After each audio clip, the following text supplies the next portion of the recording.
Today's training tips are going to be less about training and a bit more about resting for performance.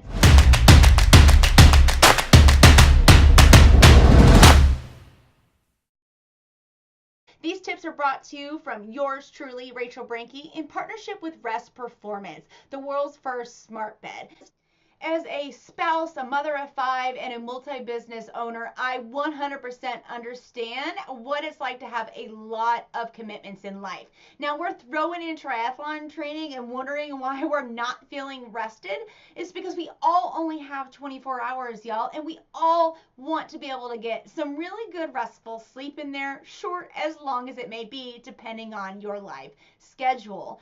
I completely understand that we're all in different life circumstances, but I want to share with you my top 3 tips of making sure that you guys are going to have as restful sleep as possible. I don't want to focus on being restful just so you can wake up and get through your training the next day. The goal is so that you're restful so you can actually perform. Whether you're performing to finish or performing to podium, we want to perform. We want to be able to enjoy our training and to enjoy our competitions, and we can't do that if we're completely broken down and tired. So tip number 1 is to make sure you have a set schedule and routine. Now, in an ideal world, it would be great for all of us to go to bed right at 8 p.m., wake up at 7 a.m., get ready for work, whatever your schedule is, but the reality is that doesn't always happen. Come on, raise your hand. How many of us are doing late night trainer rides because we didn't get it done during the day?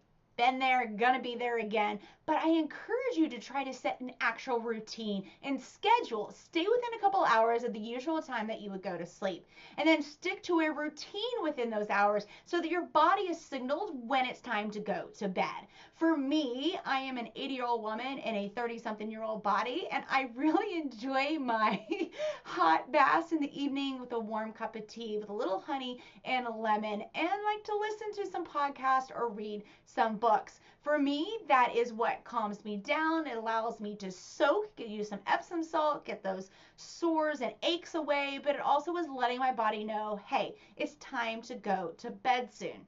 I strongly recommend that if you are taking time during this wind down time, not to get engaged on social media. It's too easy to get involved in online discussions and groups, or to fall into the YouTube trap of watching triathlon videos and getting all pumped and motivated, and that completely defeats the purpose of calming down. So tip number 1 is have a schedule and routine that is very chill and calming and alerts your body that it's almost time to go to sleep.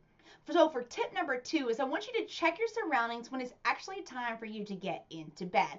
I want you to look for making sure that all electronics are turned off.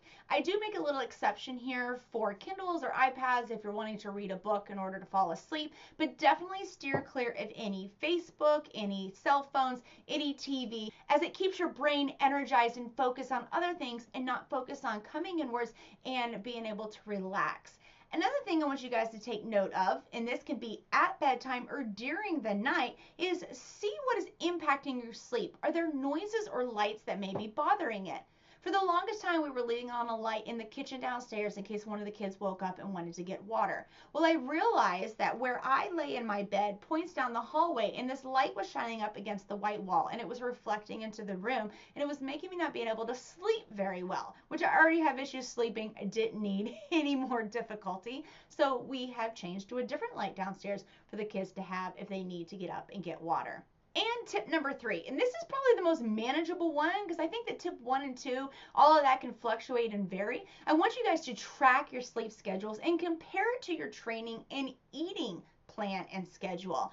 Oftentimes, if we're overtraining, and we're becoming extremely exhausted, you would think that we would sleep better, but it can cause the inverse. It can make you have a lot less restful sleep as opposed to being able to just crash out.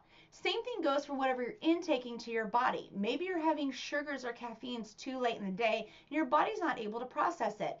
I know for me, I cannot have any caffeine afternoon or else I'm going to be awake all night. And this doesn't mean I'm laying there with my eyes wide open, but then I never fully get to that really REM sleep of where I'm actually being restful. I can feel myself just hovering right above it the whole night, and it just becomes very frustrating, but you don't necessarily notice it till the morning after, and there's not a lot you can do about it once you've already intaken the wrong foods or the drinks that are impacting your sleep. So make sure that you're tracking the sleep schedules. I fill this out. I can do some tracking with my Garmin.